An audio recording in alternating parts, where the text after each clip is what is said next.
Vasiliy Lomachenko's resume speaks volumes about how great he is.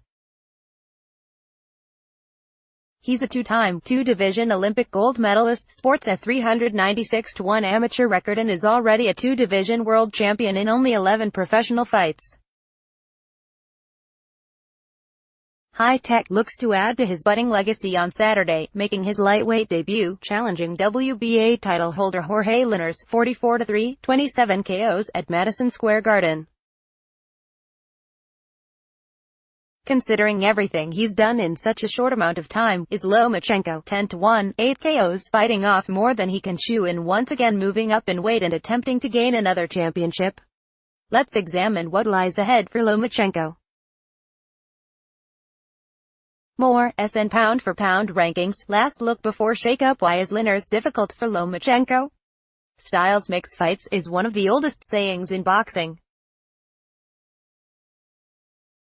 To that end, all of Lomachenko's 10 victories were tailor-made for him.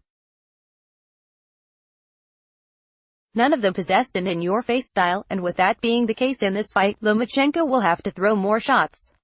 In turn, it will make him susceptible to getting hit. When he's given space, Lomachenko is able to see what is coming and can use his superior footwork to cut off the ring and throw shots from uncanny angles. Look at his second fight and only career loss to Orlando Salido in 2014. He didn't give Lomachenko too much room to breathe and ended up throwing 645 punches to Lomachenko's 441 en route to victory. Linares is one of the most exciting fighters in the sport. More often than not, he's always in can't-miss fighters' faces. Like Salido, Linares knows only one way to fight: forward. He won't be like Guillermo Rigondeaux and run from the action.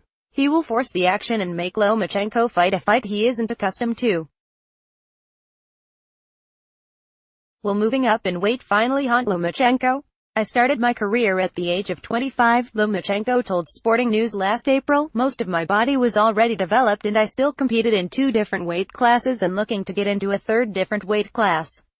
The answer showed Lomachenko realizes he only has a short time of amount in the sport and wants to cram in as many bouts as physically possible. After all, he's done this at featherweight and junior lightweight already. Clean out a division, make a couple title defenses and then move up.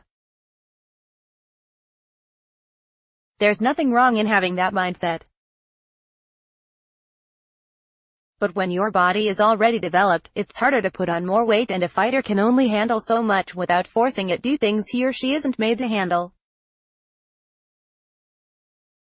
As former 8-division champion Manny Pacquiao has shown in the past, moving up in weight doesn't necessarily mean the power is coming with you.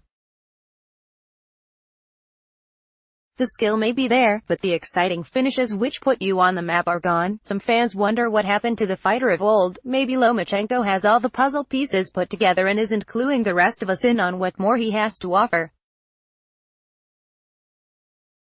More, everything you need to know about Lomachenko versus Linares. What ends up happening?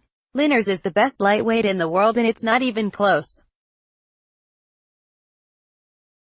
The 32-year-old is a 3-division world champion, won 13 consecutive bouts, 7 KOs, and made 7 consecutive lightweight title fights and one of the best-kept secrets in the sport. Let's remember, too, Lomachenko is the guy who wanted to battle for a world title in his first pro bout, but Bob Arum told him he couldn't do such a thing because the state athletic commission would never allow it.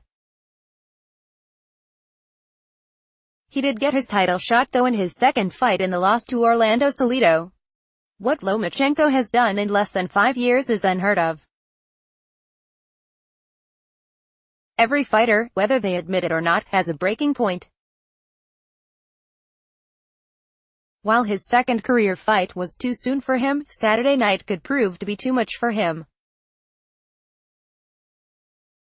Stephen Muehlhausen is an MMA and boxing writer and contributor for Sporting News. Subscribe to his YouTube channel here. You can email him at stevemuehlhausen@yahoo.com and can find him on Twitter at smallhausenma.